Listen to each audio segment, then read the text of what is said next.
मेरा नाम मोहसिन जमील कुरैशी है, ठीक है। और मैं अभी स्टूडेंट हूँ फर्स्ट सेमेस्टर का यूनिवर्सिटी ऑफ डेविसन में, हेल्थ केयर और डिजीज प्रिवेंशन में, जी। ठीक है। और मैं सेपेनियम हंगेरिकम स्कॉलरशिप का एक अवॉर्डी भी हूँ, और ठीक है। और इसके साथ साथ जो है ना, मैं थोड़ा सा काम भी कर रहा हूँ कि हम लोग कोशिश करें कि डिजर्विंग स्टूडेंट्स जो है ना, वो स्कॉलरशिप को हंट करें, क्योंकि अभी मैं जैसा आगे जाके बताऊंगा कि ये स्कॉलरशिप बहुत सारी स्कॉलरशिप से बेहतर भी है, ठीक है।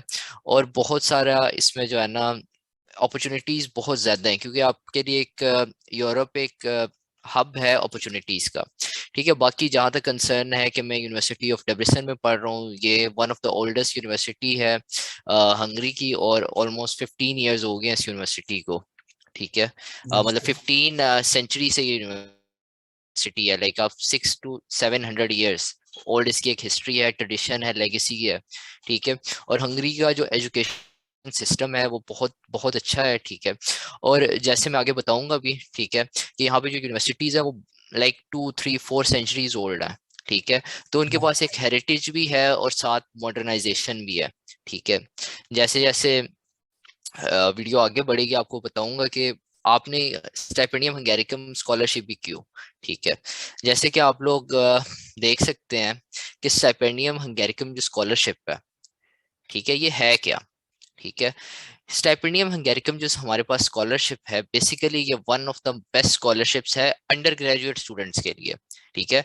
मास्टर्स और पीएचडी लेवल वालों के लिए भी है, पर ये अंडर ग्रेजुएट स्टूडेंट्स के लिए chance of a lifetime है। और अभी मैं आपके चैनल के थ्रू बताना चाहूंगा साबिर भाई, कि आपको पता होगा मेडिसिन की जो स्कॉलरशिप है वो ऑफर नहीं होती, ठीक है। जी। जी। और मेरी टाइम पे भी मेडिसिन पाकिस्तानी स्टूडेंट्स के लिए ऑफर नहीं हो रही थी, पर हम लोग तको तो कर रहे थे कि पाकिस्तानी स्टूडेंट्स को भी मेडिसिन और डेंटिस्ट्री की सीट्स ऑफर हों, ठीक है। जी। तो ये इस साल की एक हमारी छोटी सी अचीवमेंट भी है। मतलब हम लोगों ने बहुत सारी ईमेल्स भी की हुई थी, दैट्स लास्ट ईयर भी ग्रेट। की, उससे पहले भी की, ठीक है। और इस साल एचएससी ने भी फिर उसको परसू किया, और इस साल मेडिसिन और डेंटिस्ट्री भी ऑफर हो रही है। और ये मतलब बहुत बड़ी अपॉर्चुनिटी बन जाती है कि आप मेडिसिन की जो एजुकेशन है, one of the most costly degree समझी जाती है पूरी दुनिया में, ठीक है। जबकि एग्जैक्टली। आप सिर्फ इमेजिन करें कि मेरी यूनिवर्सिटी की फीस 16,000 यूरो है, लाइक वो 22 लाख पाकिस्तानी है, ठीक है। ये सिर्फ ट्यूशन फी की मैं बात कर रहा हूँ। यहाँ पे आपको अकोमोडेशन भी प्रोवाइड की जाती है, अगर आप अपनी अकोमोडेशन नहीं लेते, मतलब फ्लैट वगैरह में नहीं रहते, तो आपको डॉर्मेट्री अलॉट की जाती है। अगर आप नहीं रहते तो आपको डॉर्मेट्री में, अगर आप कहते हैं कि मैं डॉर्मेट्री में नहीं रहना चाहता, आपको यहाँ पे अकोमोडेशन अलाउंस दिया जाता है, ठीक है। उसके बाद आपको जो एक्सपेंसेस के लिए एक अलाउंस दिया जाता है, जो आपके खाने पीने के और दीगर अखराजात को कवर करता है, ठीक है।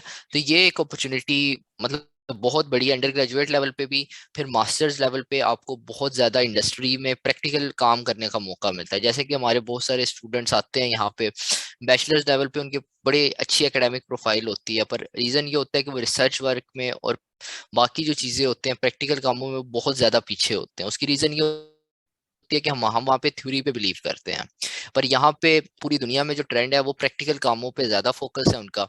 और हंगरी में भी बहुत सारी यूनिवर्सिटीज हैं जिनकी रैंकिंग भी बहुत अच्छी है, और स्पेशली सिलेक्टिव मेजर्स की जो है ना, डिफरेंट यूनिवर्सिटीज में बहुत अच्छी रैंकिंग और रिसर्च वर्क बहुत अच्छा होता है। आपको यहाँ पे पता होना चाहिए कि हंगरी क्योंकि शेंजन जोन में आता है, तो यहाँ पे जैसे कॉन्फ्रेंसेज होती हैं, बहुत सारे इवेंट्स होते हैं, ठीक है, जो प्रैक्टिकल साइंटिफिक वर्क होता है। आप लोगों को पूरे शेंजन जोन में ट्रैवल करने के लिए कोई वीजा कोई कुछ नहीं चाहिए होता। If you have a valid residence permit of Hungary, आप फ्रीली ट्रैवल कर सकते हैं, ठीक है। ये एक बहुत बड़ी अपॉर्चुनिटी होती है। मतलब अगर मैं हांगकांग में पढ़ रहा हूँ, तो मैं सिर्फ हांगकांग में ही जा सकता हूँ, पर एग्जैक्टली। अगर मैं हंगरी में पढ़ रहा हूँ तो मैं पूरे यूरोप में, जिसमें स्विट्जरलैंड, स्वीडन, जर्मनी, फ्रांस, जितना शेंजन एरिया सिवाय यूके के, वो ब्रेक्सिट कर गया, ठीक है। आप सब कंट्रीज में फ्रीली ट्रैवल कर सकते हैं विदाउट एनी वीजा, बस आपने एक टिकट लेना है और आपने ट्रैवल करना है, ठीक है। तो आपके लिए एक बहुत बड़ा हब है शेंजन जोन, और स्पेशली हंगरी, ठीक है। क्योंकि हंगरी ने, आपको पता होना चाहिए कि बहुत सारी स्कॉलरशिप्स देखते हैं ऑल ओवर द वर्ल्ड, जो है ना, स्टूडेंट्स आते हैं, ठीक है। जैसे कि आप इस पिक्चर में भी देख सकते हैं कि डिफरेंट नेशनैलिटीज के लोग हैं। यहाँ पे कल्चरल डाइवर्सिटी बहुत है। स्पेशली मैं जिस सिटी से हूँ डेविसन में, अगर यहाँ पे आप मार्केट में निकलते हैं, सिटी सेंटर में जाते हैं, तो आपको अरेबिक, टर्की टर्की के लोग, उसके बाद अफ्रीकन, उसके बाद यूरोपियन कम्युनिटी, डाइवर्सिटी बहुत ज्यादा है। हम सब कॉन्टिनेंट से, इंडिया, पाकिस्तान, बांग्लादेश से बहुत सारे लोग आपको नजर आएंगे। ठीक है, यहाँ पे डाइवर्सिटी बहुत ज्यादा है। ठीक है, अच्छा नेक्स्ट अगर हम लोग देखते हैं कि हमने हंगरी क्यों चूज करना है। ठीक है, आप लोगों को यहाँ पे पता होना चाहिए कि हंगरी का जो कैपिटल है बुदापेस्ट, ये one of the top destinations है टूरिस्ट के लिए। ठीक है, तो यहाँ पे 10 मिलियन टूरिस्ट आता है पर ईयर। ठीक है, आप इससे इमेजिन कर सकते हैं कि ये एक टूरिस्ट अट्रैक्शन है। उसके बाद जो इनकी कल्चरल लाइफ है वो बड़ी अच्छी है, इनके पास एक हिस्ट्री है। ठीक है, यहाँ पे इनके अपना एक कल्चर है, ये लोग अपने कल्चर को नहीं छोड़ते। ठीक है, और जो हंगरी है क्योंकि वो शेंजन जोन में है, और शेंजन जोन में होने से इसको बहुत सारे बेनिफिट्स मिलते हैं। जैसे मैंने पहले एक बताया कि आप फ्रीली ट्रैवल कर सकते हैं। उसके बाद आप बहुत सारी अपॉर्चुनिटीज को फ्रीली अवेल कर सकते हैं हंगरी के लिए। जैसे आपने किसी कोई इंटर्नशिप आई है, वो हंगरी के स्टूडेंट्स के लिए थी, पर अगर आप यहाँ पे स्टडी कर रहे हैं, ठीक है, तो आप उन अपॉर्चुनिटीज को अवेल कर सकते हैं। ठीक है, एरेस्मस का बहुत लोगों को पता होगा, एरेस्मस मेंडेस स्कॉलरशिप आती है। ठीक है, आपको वो जो है ना स्टडी के लिए लिहाज से है। यहाँ पे एक और स्कॉलरशिप होती है, ठीक है, उसको कहते हैं वॉलंटियर प्रोग्राम है, उसको एरेस्मस प्लस कहते हैं।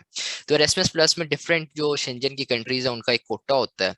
ठीक है, जो हंगरी का कोटा है, अगर हम हंगरी में पढ़ रहे हैं एज अ स्टूडेंट, तो हमें वो कोटा अवेल हम करते हैं, और हम डिफरेंट यूनिवर्सिटीज में वॉलंटियर प्रोग्राम्स के लिए जानते हैं, इंटर्नशिप्स के लिए जाते हैं। तो इसलिए हमें हंगरी में पढ़ना इसलिए बहुत बेनिफिशियल है कि हम हंगरी के ही कोटा को भी यूज करके आगे डिफरेंट अपॉर्चुनिटीज को अवेल कर सकते हैं, डिफरेंट एक्सचेंज प्रोग्राम्स में जा सकते हैं। अच्छा, यहाँ पे एक चीज जो है ना आपको पता होनी चाहिए कि अगर आप स्टिपेंडियम हंगेरिकम के स्कॉलर बनना चाहते हैं, तो आपके पास एक अच्छी एकेडमिक प्रोफाइल, एक अच्छा आपने स्कोर करना है अगर एचईसी टेस्ट कंडक्ट करवाता है। उसके बाद जो थर्ड मोस्ट इंपॉर्टेंट चीज है, ठीक है, अगर आपने ये दोनों चीजें भी कर ली ना सही से, पर अगर आपने अपनी डॉक्यूमेंटेशन पूरी नहीं की, तो अनफॉर्चुनेटली अगर आप नॉमिनेट भी हो जाते हैं तो आपके रिजेक्शन आ जाएगी, क्योंकि डॉक्यूमेंटेशन आपके लिए जो है ना बहुत ज्यादा जरूरी है, इंपॉर्टेंट और क्रूशल है। ठीक है, अच्छा ये हमारे पास टाइमलाइन है इस इनटेक की के क्या स्टेज है। जैसे आज अगर हम देखें तो 21 नवंबर है। ठीक है, तो अगर हम देखें तो जो डेडलाइन है वो 15 जनवरी है टीपीएफ के पोर्टल पे। ठीक है, वो फर्स्ट एवेल्युएशन करेंगे आपकी डॉक्यूमेंटेशन का। वो 28 फेब तक आपकी डॉक्यूमेंट्स अगर पूरी नहीं थी, वो आपकी एप्लीकेशन ऑटोमेटिकली रिजेक्ट कर देते हैं। उसके बाद फरवरी के एंड तक ये टेक्निकल चेक चलता है। टेक्निकल चेक के बाद अगर हम देखें तो 15 मार्च ये होता है कि आपकी जो है ना नॉमिनेशन आपका सेंडिंग पार्टनर स्टार्ट करता है, क्योंकि स्टिपेंडियम हंगेरिकम की स्कॉलरशिप है ये डिफरेंट कंट्रीज के लिए होती है। ठीक है, और हर कंट्री की गवर्नमेंट के साथ इनका कॉन्ट्रैक्ट होता है, हंगरी की गवर्नमेंट का। ये गवर्नमेंट टू गवर्नमेंट मिलती है, आप इंडिपेंडेंटली स्कॉलरशिप के लिए अप्लाई नहीं कर सकते। अगर आप चाहते हैं कि आप डायरेक्टली एचईसी के बगैर अप्लाई करें, तो आपकी जो एप्लीकेशन है वो ऑटोमेटिकली रिजेक्ट हो जाती है, क्योंकि ये गवर्नमेंट टू गवर्नमेंट एग्रीमेंट होता है। इसलिए जो पाकिस्तान के लिए इंस्टीट्यूट है जो इसको डील कर रहा है वो हायर एजुकेशन कमीशन पाकिस्तान है। ठीक है, अगर आप हायर एजुकेशन कमीशन पाकिस्तान के थ्रू सेलेक्ट नहीं होते, तो आपकी एप्लीकेशन ऑटोमेटिकली रिजेक्ट कर दी जाएगी। अच्छा, अब ये होता क्या है, जब एचएससी का अपना क्राइटेरिया है, डिफरेंट सेंडिंग पार्टनर्स हैं, जैसे इंडिया का यूजीसी है। ठीक है, और डिफरेंट कंट्रीज के डिफरेंट सेंडिंग पार्टनर्स होते हैं, उनका अपना क्राइटेरिया। एचएससी का क्राइटेरिया है कि एचएससी एक टेस्ट लेता है। ठीक है, उस टेस्ट की वेटेज होती है 50%। 50% आपकी टर्मिनल डिग्री की परसेंटेज होती है। वो इसको सम करके एक एग्रीगेट निकालता है। ठीक है, वो एग्रीगेट की बेस पे सिलेक्शन होती है। यहाँ पे जो सीट्स की डिस्ट्रीब्यूशन है वो प्रोविंशियल कोटा की बेसिस पे होती है, वो मैं आगे चल के आपको बताता हूँ कि वो कोटा किस तरह हमने डिवाइड किया हुआ है। अगर हम इसमें आगे देखें, एक दफा एचएससी ने आपको नॉमिनेट कर दिया, फिर आपकी एक स्टेज शुरू होती है कि आपने अपना मेडिकल सर्टिफिकेट सबमिट करवाना होता है। हमारी दफा ये नहीं था, पर इस दफा इन लोगों ने ऐड किया, वो 15 अप्रैल उसकी डेट, आपने नॉमिनेट होने के बाद मेडिकल सर्टिफिकेट सबमिट करवाना है। उसके बाद होता यह है कि यूनिवर्सिटीज जो है ना, मार्च से लेके मई के दरमियान एक पीरियड होता है, आप 2 यूनिवर्सिटीज में अप्लाई करते हैं, वो आपकी एग्जामिनेशन करती हैं, वो आपका एंट्री टेस्ट ले सकती हैं, आपका इंटरव्यू ले सकते हैं, या दोनों ले सकती हैं। ठीक है, और ये ऑनलाइन होता है इंटरव्यू, और उसके बाद जो रिटन टेस्ट होता है वो भी ऑनलाइन ही होता है। ठीक है, आपने सॉल्व करना होता है, एक लिमिटेड टाइम होता है। हर यूनिवर्सिटी का अपना क्राइटेरिया है, एक university different faculty different test ले सकती है। ठीक है, मतलब अगर मैं अपनी यूनिवर्सिटी का बताऊं तो मेरा इंटरव्यू हुआ था, मेरे साथ के दोस्त थे, उनका डिफरेंट मेजर था, उनका इंटरव्यू भी हुआ, उनका टेस्ट भी हुआ। ठीक है, तो ये यूनिवर्सिटी और आपकी फैकल्टी पे डिपेंड करता है वो क्या करते हैं। अच्छा, उसके बाद एचईसी ने नॉमिनेट कर दिया आपको, एक एक्सेप्टेंस लेटर या एडमिशन लेटर यूनिवर्सिटी ने दे दिया, ठीक है, आपने मेडिकल सर्टिफिकेट भी जमा करवा दिया। तो टेम्पस पब्लिक फाउंडेशन, जिस तरह हमारा higher education commission Pakistan deal कर रहा है स्कॉलरशिप को, उसी तरह टेम्पस पब्लिक फाउंडेशन डील करता है। ये समझे एजुकेशन मिनिस्ट्री है मतलब हंगरी की, ठीक है, ये डील कर रहा है स्कॉलरशिप को, ठीक है। ये जब स्कॉलरशिप को डील कर रहा है तो ये अपना डिसीजन एक देता है, ठीक है। वो एंड ऑफ जून या स्टार्ट ऑफ जुलाई में मिलता है। जब आपको वो मिल जाता है, ठीक है, तो आप एचईसी से आप बॉन्ड साइन करते हैं, ठीक है, उस बॉन्ड का भी आगे चल के बताते हैं, ठीक है। बॉन्ड साइन करने के बाद आप अपनी वीजा के लिए अप्लाई करते हैं, ठीक है, आपको जब वीजा मिल जाता है, यहाँ पे एक और चीज ऐड ऑन करूंगा कि इस स्कॉलरशिप में एक तो टिकट आपको कवर होता है, वो हंगरी नहीं देता, वो पाकिस्तान की गवर्नमेंट देती है, ठीक है। टिकट इस सेंस में आपको मिलता है कि आप टिकट अपना खुद बाय करते हैं, बाद में हायर एजुकेशन कमीशन पाकिस्तान उसके जो पैसे हैं वो आपको रीइंबर्स कर देता है, मतलब वो आपको वापस कर देता है, ठीक है। और आपने सितंबर के स्टार्ट में जो है ना आना होता है, ठीक है। और ये एक बहुत लंबा प्रोसीजर होता है, पर एक बात मैं बता दूं कि ये वर्थ इट है। अगर आप इस प्रोसीजर में जाएंगे तो आपको इंशाल्लाह बहुत फायदा होगा, ठीक है। अच्छा, नेक्स्ट अगर हम लोग देखें इसको, तो सेंडिंग पार्टनर क्या चीज है, ठीक है। आपको मैंने पहले भी बताया कि डिफरेंट कंट्रीज के हवाले से डिफरेंट जो सेंडिंग पार्टनर्स होते हैं, ठीक है। और ये 5 कॉन्टिनेंट्स पे फैला हुआ एक नेटवर्क है, इसीलिए मैं कह रहा हूँ कि यहाँ पे कल्चरल डाइवर्सिटी बहुत है। आपको सिर्फ मौका ये नहीं मिलेगा कि आप हंगेरियंस के साथ पढ़ने का मौका, उनके साथ एक यूनिवर्सिटी में साथ होने का मौका नहीं, 70 डिफरेंट कंट्रीज के लोग आपके साथ होंगे, ठीक है। और डिफरेंट कॉन्टिनेंट्स के इंटर कॉन्टिनेंटल एक्सपोजर आपका बढ़ेगा। एक टाइम में आपके साथ यूरोप से स्टूडेंट्स होंगे, साथ ही अफ्रीका से होंगे, साथ ही एशिया से होंगे, ठीक है। और मतलब डिफरेंट एक डाइवर्सिटी है यहाँ पे, ठीक है, कल्चरल डाइवर्सिटी होगी आपके पास। अच्छा, जो पाकिस्तान का स्टैंडिंग पार्टनर है वो है हमारे पास हायर एजुकेशन कमीशन पाकिस्तान, ठीक है। अच्छा, अब हमने अप्लाई किधर करना होता है? यहाँ पे दो पोर्टल्स होते हैं, आपको पहले भी बताया कि अगर आपने सिर्फ टेम्पस पब्लिक फाउंडेशन के पोर्टल पे अप्लाई किया और एचईसी के पोर्टल पे अप्लाई नहीं किया तो आपकी एप्लीकेशन पहले ही चेक में रिजेक्ट। अगर आपने हायर एजुकेशन कमीशन पाकिस्तान के पोर्टल पे अप्लाई किया है, आपका मेरिट भी बन गया, पर आपने टेम्पस पब्लिक फाउंडेशन के पोर्टल पे अप्लाई नहीं किया, आपकी एप्लीकेशन तब भी रिजेक्ट। आपने दोनों के पोर्टल पे अप्लाई करना है, सारी डॉक्यूमेंटेशन को पूरा करना है, और फिर नॉमिनेट होने के बाद आपका जो अगला प्रोसीजर है वो फिर टीपीएफ करता है। एचईसी का काम सिर्फ नॉमिनेशन करना है, उसके बाद एचईसी का आगे कोई काम नहीं है। ये जो प्रोसीजर है ये मैंने पहले भी बता दिया, ये कुछ स्टेप्स हैं कि सबसे जो पहला स्टेप है कि आपने एक फील्ड चूज करनी है, ठीक है, और आपने कौन सी यूनिवर्सिटी में जानना है, ठीक है। जो सेकंड स्टेप होता है कि आपने अपने सेंडिंग पार्टनर से नॉमिनेशन लेनी है, ठीक है। सेंडिंग पार्टनर से नॉमिनेशन ले ली। थर्ड स्टेप होता है कि आपने अपनी डॉक्यूमेंटेशन पूरी की, अपने यूनिवर्सिटी के टेस्ट वगैरह दिए, ठीक हो गया, ठीक है। और लास्ट जो स्टेप होता है वो ये होता है कि आपका टीपीएफ जैसी लेटर अवार्ड कर देता है, ठीक है, लेटर ऑफ अवार्ड उसको कहते हैं, ठीक है। यूनिवर्सिटी आपको एडमिशन लेटर या लेटर ऑफ एक्सेप्टेंस देती है, और टीपीएफ आपको लेटर ऑफ अवार्ड देता है। उसका मतलब होता है कि आपको स्कॉलरशिप अवार्ड होगी है, ठीक है। उसके बाद आपने वीजा के लिए अप्लाई करना होता है। अच्छा, यहाँ पे अगर इस साल जो है ना 27 हंगेरियन यूनिवर्सिटीज जो है ना ये स्टिपेंडियम हंगेरिकम प्रोग्राम के अंडर आती हैं, ठीक है। और मोर देन 350 स्टडी प्रोग्राम्स हैं, पर पाकिस्तान को एक स्पेसिफाइड लिस्ट ऑफर होती है। यहाँ पे हर कंट्री को एक स्पेसिफाइड मेजर ऑफर होता है। जैसे मैंने पहले भी बताया कि मेडिसिन लास्ट ईयर तक पाकिस्तान को ऑफर नहीं होता था, पर इस साल उन लोगों ने मेडिसिन को ऑफर किया है। पाकिस्तान के 10 सीट्स एलोकेट हुई है मेडिसिन में और 5 सीट्स एलोकेट हुई है डेंटिस्ट्री में, ठीक है। अच्छा, यहाँ पे अब बहुत सारे स्टूडेंट्स का क्वेश्चन होगा कि हम लोग कहाँ पे ढूंढ सकते हैं कि हमें लिस्ट भी मिल गई एचटीसी की कि इस ये मेजर हम लोग चूज कर सकते हैं।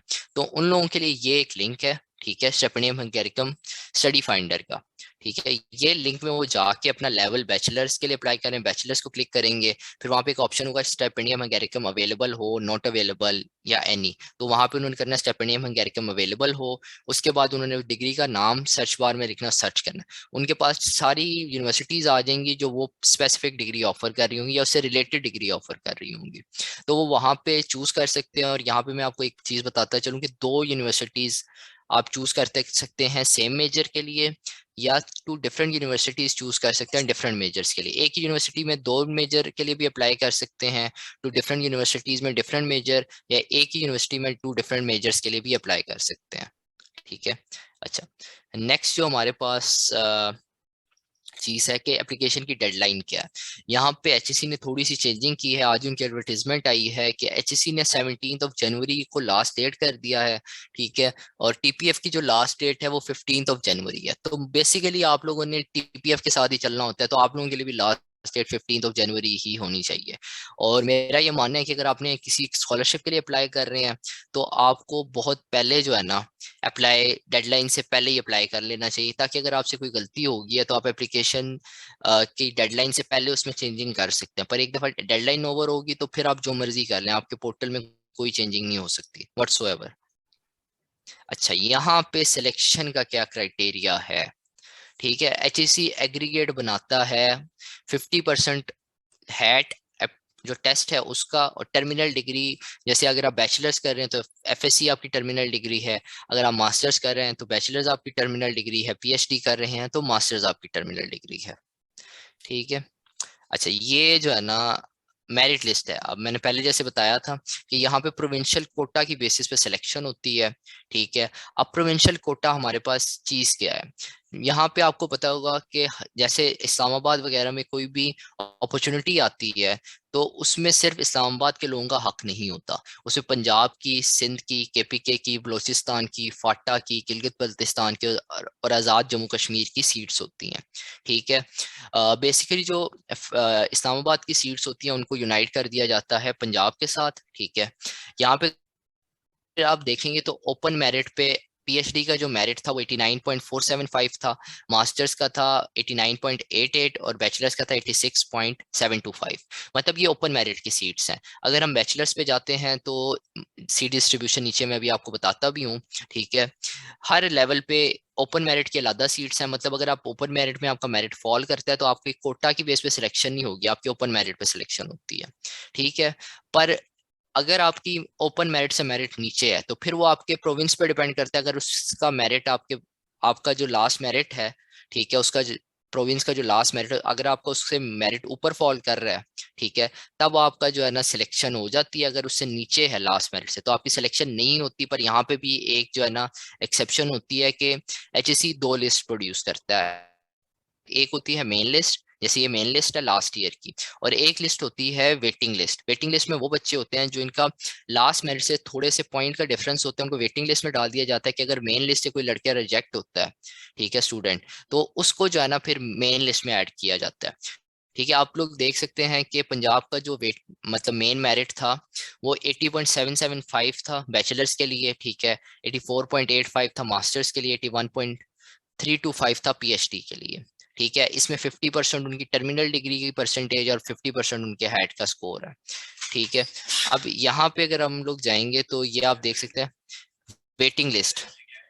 वेटिंग लिस्ट जो है ना, वेटिंग लिस्ट का एक मेरिट होता है, ठीक है।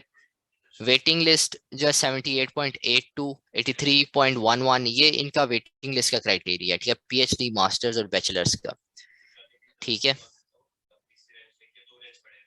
अच्छा, अच्छा, यहाँ पे अगर हम लोग देखें तो ये सीट्स एलोकेशन आ गई है कि पंजाब का कितना कोटा है। पंजाब का 50% कोटा है, केपीके का 11 ऑलमोस्ट 12% कोटा है, सिंध रूरल का 12% कोटा है, और सिंध अर्बन का 7.60% कोटा है, बलूचिस्तान का 6% कोटा है, फाटा और गिलगित बल्तिस्तान की सीट्स को यूनाइट कर दिया जाता है तो उसका ना 4% कोटा है।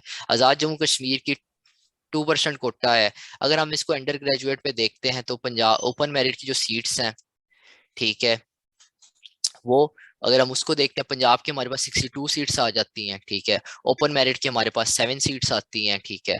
उसके बाद हमारे पास केपीके की जो सीट्स आती हैं वो 14 है, सिंध रूरल की सीट्स 14 है, सिंध अर्बन की सीट्स 9 है, बलूचिस्तान की 7 सीट्स हैं, गिलगित बल्तिस्तान और फाटा की जो सीट्स हैं वो 5 हैं, और आजाद जम्मू कश्मीर की 2 सीट्स हैं। ये अंडर ग्रेजुएट लेवल पे। अगर हम मास्टर्स लेवल पे जाते हैं तो ओपन मेरिट की जो सीट्स हैं वो 3 है, पंजाब की सीट्स हैं 25, केपीके की 5 सीट्स हैं, सिंध रूरल की 5 सीट्स हैं, सिंध अर्बन की 3 सीट्स हैं, बलूचिस्तान की 3 सीट्स हैं, फाटा और गिलगित बल्तिस्तान की 2 सीट्स हैं, और आजाद जम्मू कश्मीर की 1 सीट है, ठीक है। यहाँ तक ये एक जो है ना जर्नल था, ठीक है। अभी हम नेक्स्ट जाते हैं, हम इसको थोड़ा सा स्पेसिफिक कर देते हैं कि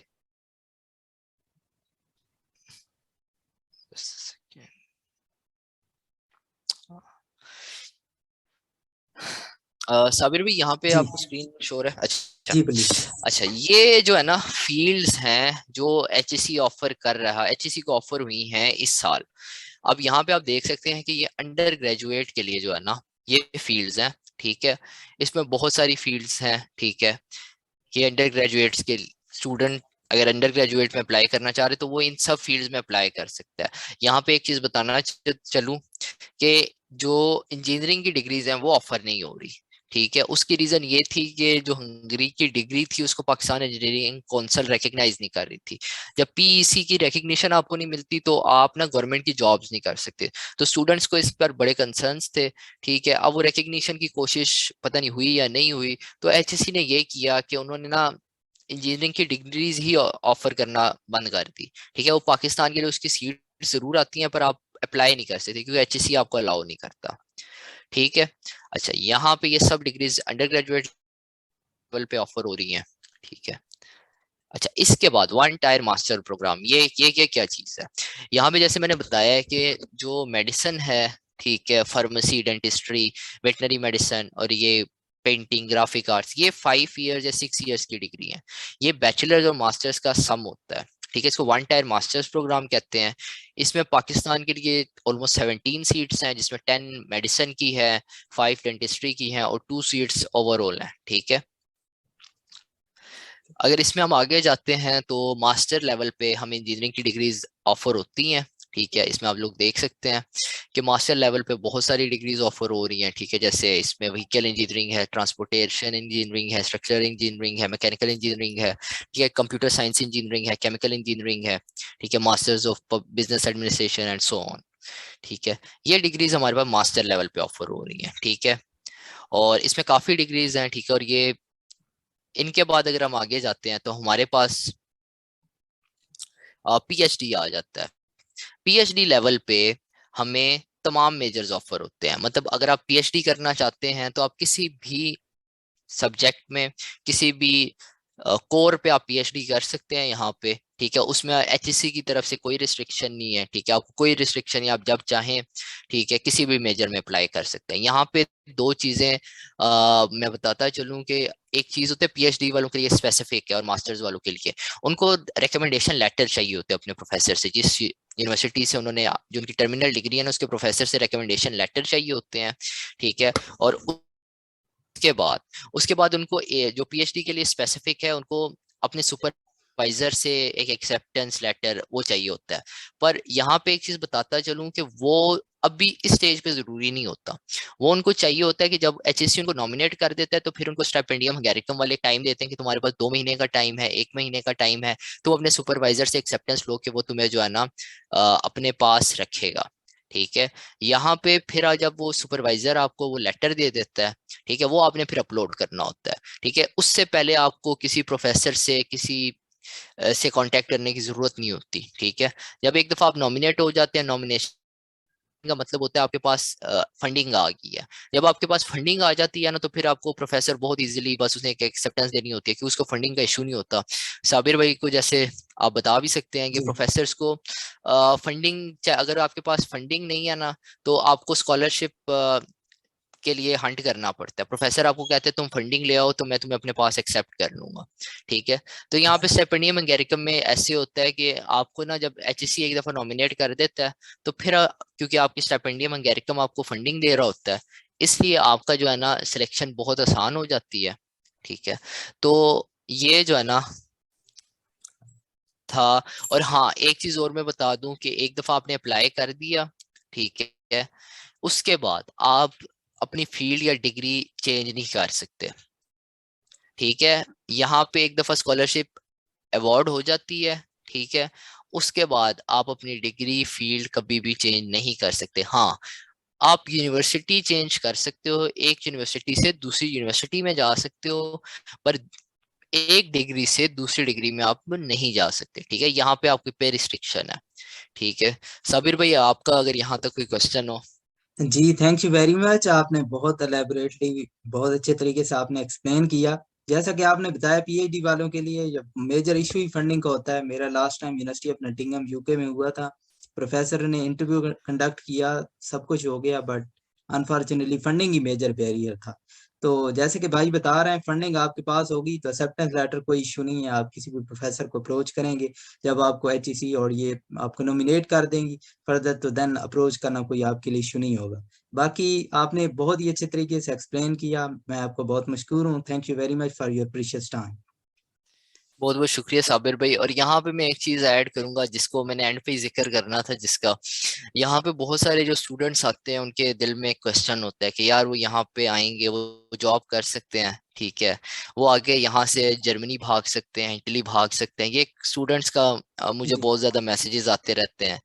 तो यहाँ पे मैं उनको एक मैं मिसाल देता हूँ कि किसी के हाथ में सोने का प्याला भी दे दूंगा, वो उससे अगर भीख ही मांगेगा, ठीक है, तो ये बातें बहुत इस स्टेज पे अच्छी नहीं लगती। आप एक दफा यहाँ पे आएंगे, जी आपको पता चलेगा कि जॉब्स यूरोप का जैसे जिंदगी ऐसी है कि आपको पार्ट टाइम जॉब्स मिल जाती हैं, ठीक है, आप एक अच्छी रेवेन्यू जनरेट कर सकते हैं, ठीक है।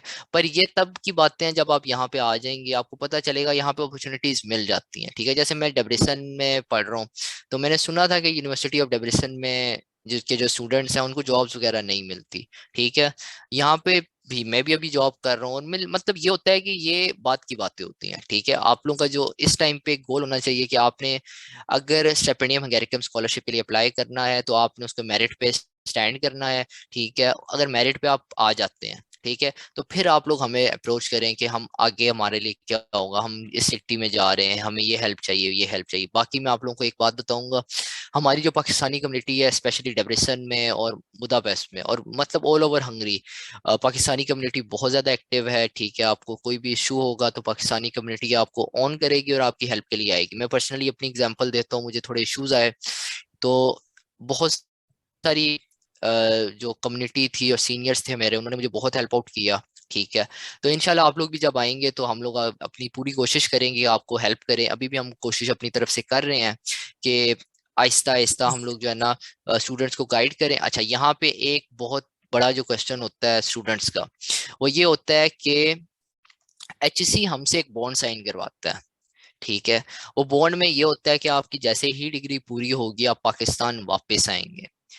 अगर आप पाकिस्तान वापस नहीं आते, यहाँ पे मैं बता दूं, तो वो 20 लाख की श्योरिटी होती है, ठीक है। आपके दो बंदे जो है ना जिनके ग्रेड 17 में होंगे, ठीक है, वो उसको साइन आप करके देते हैं। उसके बाद आपका एक गारंटर होता है, अगर आप नहीं पे करते तो उसको लीगल ऑब्लिगेशंस उस पर लग जाती हैं, ठीक है, उस गारंटर पे, श्योरिटी पे आपकी, ठीक है। इन मोस्ट केसेस वो आपके फादर होंगे, भाई होंगे, जो भी, ठीक है। तो अगर आप ये सोच रहे हैं कि आप यहाँ पे आएंगे और आगे भाग जाएंगे, तो इसके लिए आपके के पेरेंट्स या जो भी आपका श्योरिटी होगा वो कॉन्सिक्वेंसेस फेस कर सकता है, ठीक है। यहाँ पे यही है कि अगर आप आगे पढ़ना चाहते हैं तो HEC की कोई रिस्ट्रिक्शन नहीं है। अगर आप पढ़ना चाहते हैं तो आप HEC को इन्फॉर्म करें कि हमने भी बैचलर्स यहाँ से किया है, हम आगे जर्मनी इटली यहाँ पे पढ़ने के लिए अपना उनको वैलिड रीजन शो करें, ठीक है। वो आपको NOC दे देंगे कि आपकी 2 साल की डिग्री, आप 2 साल बाद जो है ना डिग्री पूरी करो, फिर पाकिस्तान वापस और पाकिस्तान को सर्व करो, ठीक है। तो ये एक बड़ा मेजर